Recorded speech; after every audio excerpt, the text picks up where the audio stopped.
Europe 1, Mélanie Gomez. La santé et le bien-être, c'est sur Europe 1 et nous sommes avec vous depuis 15 heures. Toujours à mes côtés, bien sûr, le docteur Jimmy Mohamed qui reste là, fixé au siège en attendant que Catherine arrive. Catherine Blanc qui est là, donc Catherine, sexologue et psychanalyste à Paris. Bonjour Catherine. Bonjour, je suis ravie de vous retrouver tous les deux. Et nous pareil. Alors aujourd'hui Catherine, on va répondre à la question de Philippe. Philippe, il a 35 ans et donc il nous écrit la chose suivante. Depuis de nombreuses années, j'ai des aventures homosexuelles uniquement en consommant de la cocaïne. Sans cela, il m'est impossible d'avoir du désir ni même d'être attiré par un autre homme. Catherine, comment on peut expliquer alors on sait que c'est une tendance, hein, ce qu'on appelle le chemsex, la drogue utilisée donc pour les rapports sexuels. Comment ça se fait qu'ils puissent pas, certains ça pourrait être l'alcool aussi, mais éprouver du désir sans ça?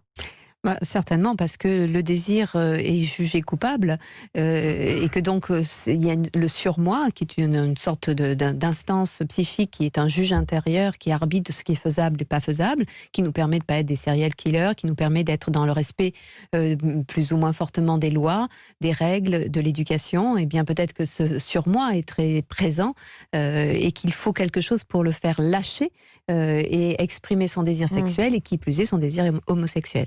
Jimmy.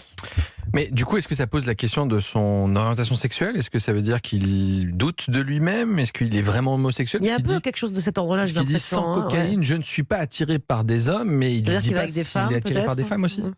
Alors ça, on ne sait pas effectivement s'il est attiré par des femmes. En tout cas, le fait est qu'il se juge fortement quant à son homosexualité, donc il ne l'assume pas.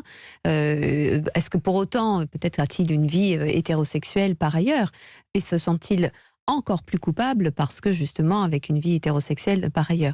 Mais le fait est que c'est manifestement une grosse culpabilité qui est à l'origine de ça et un besoin de ça et puis aussi peut-être de la sexualité en général qui est perçue comme étant un truc pas bien et il faut pour passer le gay, il faut un déclencheur qui permette, qui ouvre les vannes de façon très, très évidente. Donc est-ce que vous le conseillez d'arrêter? Parce que de toute façon déjà médicalement consommer de la cocaïne régulièrement c'est très dangereux et puis il faut qu'il arrive à faire autrement. Alors il faut y aller progressivement. Qu'est-ce que vous lui conseillez? De toute façon, le problème de ces drogues, c'est que elles offrent tellement un shoot important que le retour à la réalité pour retrouver tranquillement l'excitation à créer soi-même est tellement en décalage que c'est souvent difficile pour ces gens-là d'arrêter de consommer ces substances-là parce que tout va tellement plus vite, tout est tellement plus accéléré plus intense et plus fort, etc., que effectivement ils n'arrivent pas à lâcher parce que tout paraît mièvre, petit, sans goût, sans odeur ni saveur.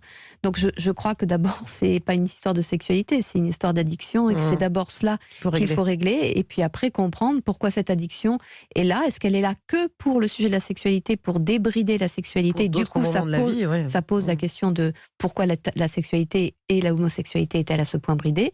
Ou alors, est-ce que c'est un autre sujet qui est beaucoup plus général et qui se joue notamment sur ce thème-là? Jimmy? Donc il y a la question finalement, pas du refoulement des sentiments, mais peut-être aussi la question de la prise de risque, le goût du risque, puisque finalement, avoir ce genre de rapport sexuel probablement non protégé sous l'effet de stupéfiants, eh bien on sait qu'on s'expose à des maladies, ça peut être le VIH ou même peut-être un viol, peu importe.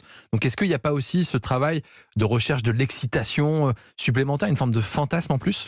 De toute façon, en tout cas, je ne sais pas pour lui, mais de toute façon, quand on se met en risque comme ça, il y a quelque chose qui est de l'ordre de un mélange entre de l'autodestruction d'un côté et un sentiment de toute puissance de l'autre. C'est-à-dire qu'il y a vraiment quelque chose où on cherche à se faire du mal, on cherche à s'abîmer, et à la fois on espère passer entre les gouttes, et du coup nourrir un sentiment d'être au-delà des lois, au-delà des lois de vie et de mort, des lois de contamination, des lois de morale, etc. Donc de toute façon, c'est un jeu d'équilibriste entre deux aspects qui sont les deux délirants.